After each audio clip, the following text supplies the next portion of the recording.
Hello fellow crafters, my name is George and this is the Spare Time G, and today we're gonna make a new version of Chucky from upcoming movie Child's Play. From clay, of course.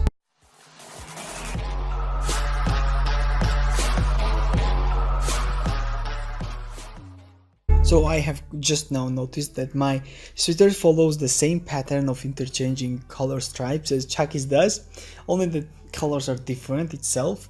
For Chucky we will need red, yellow and blue, and the white stripes, narrow white stripes, are going to be in between those lines. So as the sweater is quite difficult in patterns, we will incorporate a different idea of making the stripes.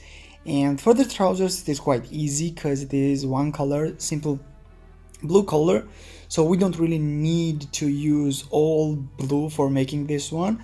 I have created a simple frame for it, which is consisting of a simple like secondary clay, but just make sure to make it as thin as possible. Here are the stack of lines and stripes I have created for the sweater.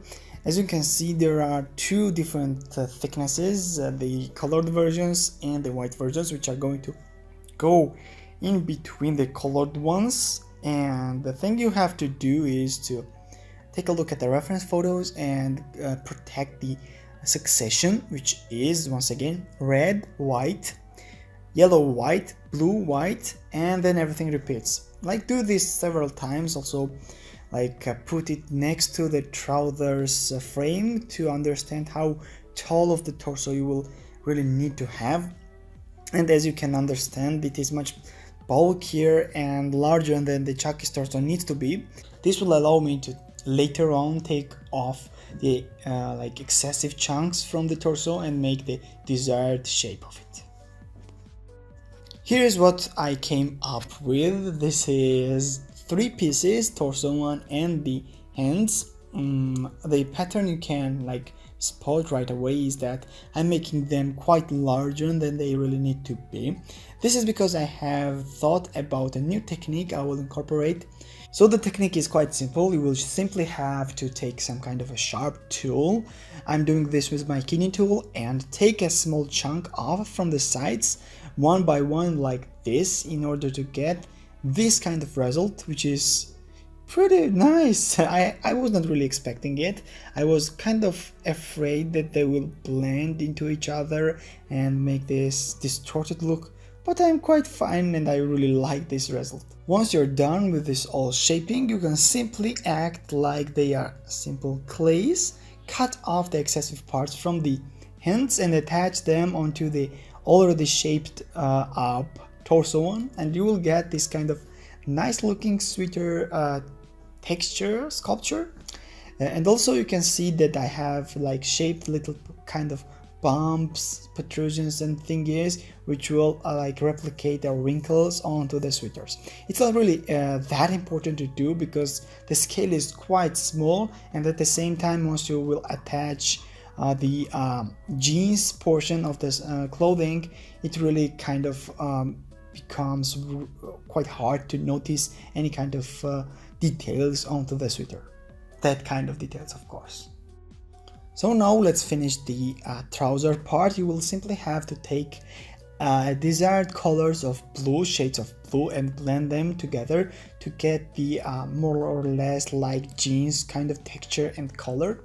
I have decided to use this particular one, and then making a small thin lines of clay piece, cover the overall trousers with them.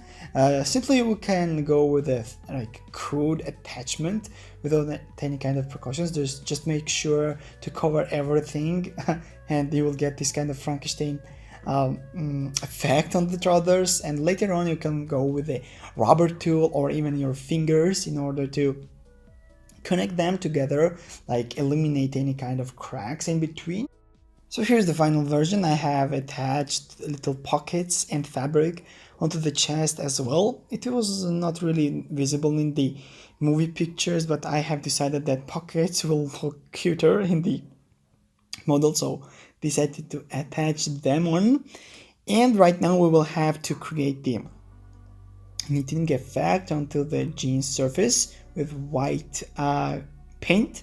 It is quite easy but a little bit time consuming to do that. You will simply have to use this nail-like tool, dip it into the paint, and using the tip make these small dots on the surface of clay. It is quite hard to maintain the single like direct line on it, but work on it and it will eventually be nice looking. And the hardest part, of course, is the head, and it really makes or breaks your project. You will have to maintain the thin line between the creepiness and the cuteness of the creature, and in my opinion I have handled this more or less fine. I'm quite happy with this result of this childlike innocent face and these eyebrows. You can simply like change the expression very easily by pushing against the forehead. And this is the final version. I'm quite happy with this result and I'm quite hyped about the new upcoming movie.